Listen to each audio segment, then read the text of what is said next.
Hi, I'm Jack Dunigan of thepracticalleader.com, and this is episode 3 in our series on So You Want to Start a Business. In today's episode, we're going to talk about a very important principle. Should your business be a brick and mortar business, an online business, or perhaps both? And we're going to help you to learn how to decide which it should be or if it should be both. Stand by.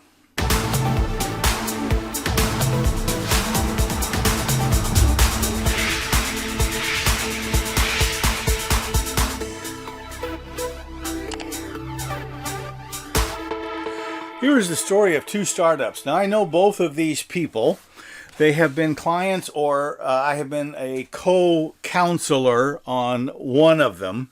And so I know who they are and I know their history, so I can talk to you about them. I won't give you any specifics as to exactly who they are or anything like that, but they're both great people. They both had great ideas. One succeeded marvelously, the other one didn't do so well. So anyway, let's talk about them. First is one who had an original design. It was a baby carrier. It's not this one, but it's a carrier she had designed for moms to carry young babies, newborns up to a few months old, and it was designed specifically to be sold online. And she actually did really well with that, to the point that she expanded radically. And I don't mean that in a bad sense. I mean, she just did really well. The other was another client that came in, and they made a bunch of decisions before they talked to us. And this particular client had the idea of starting a business for selling pet accessories, like the one on Rover here, little caps and bandanas and cat jewelry and hairpins and all kinds of stuff that could be sold for animals, for your pets. And her idea was to sell these in a shop. And by the time she came to see me, she had already signed the lease on a shop, and she was going to sell these from this business, which requires traffic and it requires fixtures and tenant improvements and the like. This one didn't work out so well. This business actually did not survive. So here's why it didn't work out so well. The costs for these are not the same of running a business online as opposed to running a business from a brick and mortar place are very different.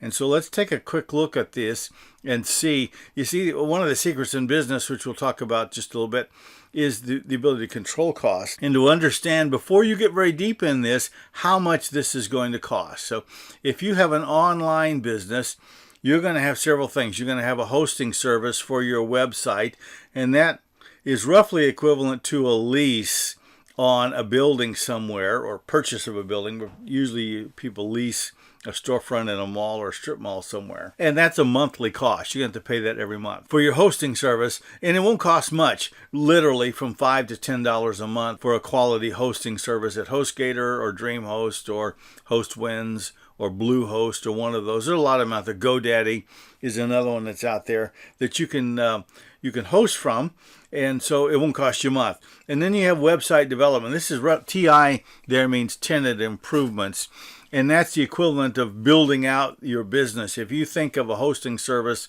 as a plot of land and then your platform, which is usually WordPress because it's a good content management system and has plenty of e-commerce plugins that you can use, then that's a bare building. And then your website development is what the building's going to look like. The rooms that you're going to have, that's the pages and the services you're going to offer online.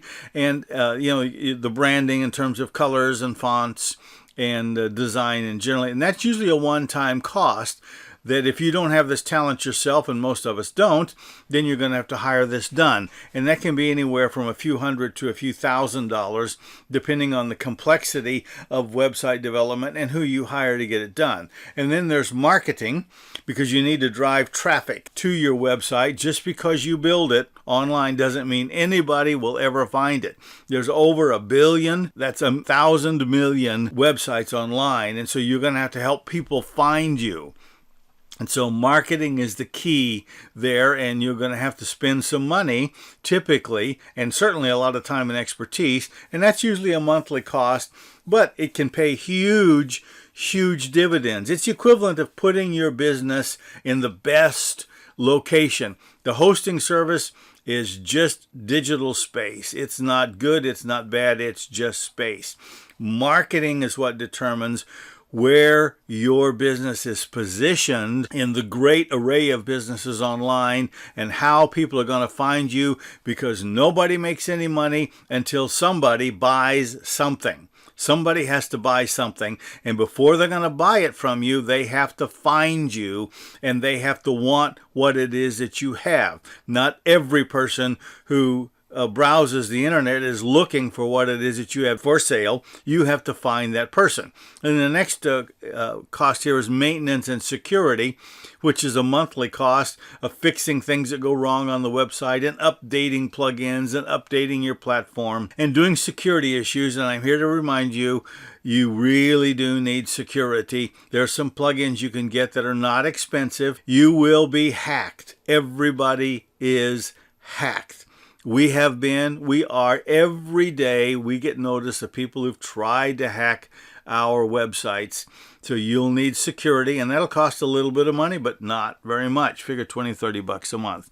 And then you'll need office space, but you can run this from home. All you need is a computer and an internet connection, and you can run your online business at home, because in the case of the person, let's go back.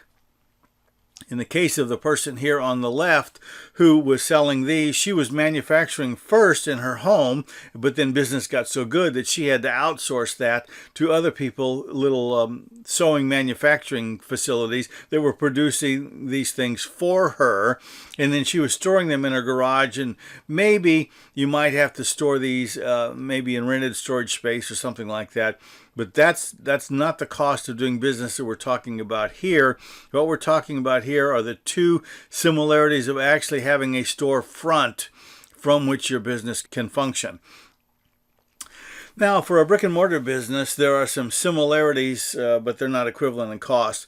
In an online business, you had a hosting service. In a brick and mortar business, you have a storefront that you have to lease somewhere, or a shop if you're doing that sort of work. Now, some businesses, of course, we'll talk about in a minute, don't lend themselves to online, but most do. Okay, so you're going to have a storefront business, so you're going to have a lease that has to be paid, and that lease will be from 1 to 5 years, depending on what you negotiate with the landlord. Then there will be TI, that's tenant improvements, and that's the build-out inside on the fixtures, carpeting, paint, room divisions, office equipment, point-of-sale equipment, all the kind of stuff that goes into having an having a brick-and-mortar business. And that's a one-time cost. They can be substantial, and that's where the lady that has this little pet boutique business came in. She'd already leased a building, and she was now trying to do some tenant improvements to it. We'll see in a minute how that was a big mistake. Okay, so then there's website development, because you probably will want a website as well for your business, at least a location website, even if it's one page and here we are and here's our hours. You'll probably want that because nobody uses yellow pages anymore in a phone book. They look online for products that or services they're looking for. Then you'll have utilities, phone, power, internet, water. That will be a regular cost to you. And then you'll have marketing, because you got to drive traffic. Just because you build it doesn't mean anybody will find you. So you have to be able to market that. So marketing is very, very important because people have to find you. And then there's maintenance and security on the building, depending on what you negotiate, and there's also probably going to be taxes. As for office space, you can probably have the office in your storefront building. Okay, now, some businesses can do both. Some businesses actually should do both, online and brick and mortar. Some businesses can do both. You can be both an online business and a brick and mortar business. Some should do both, even though they may only be one.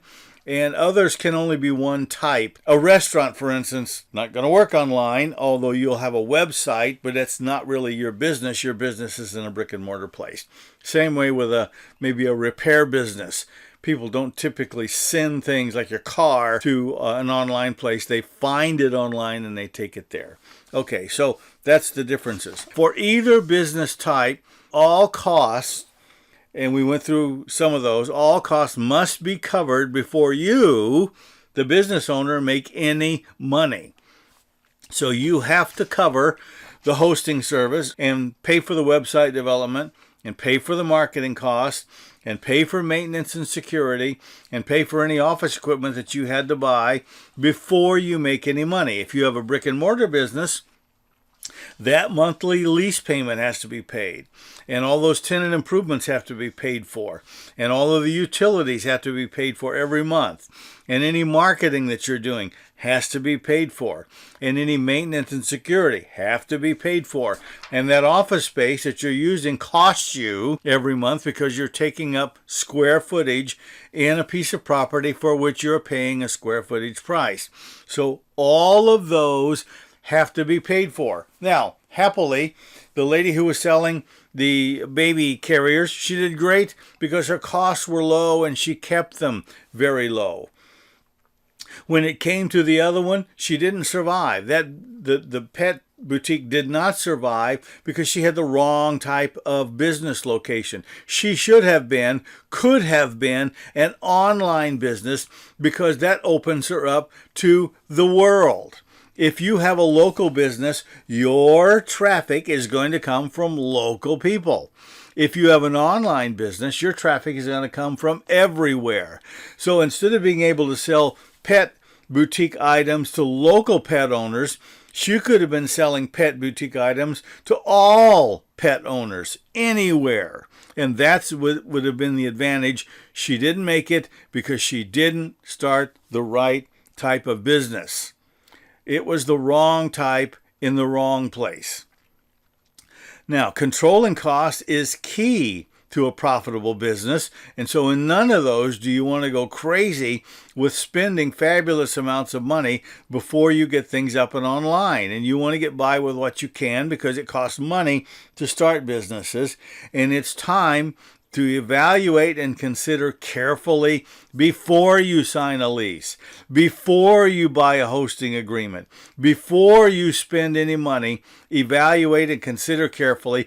Talk to a business mentor. Talking to a business mentor, someone who's experienced in starting businesses, is so important, particularly if you've never run one before. You can find them at local universities and colleges.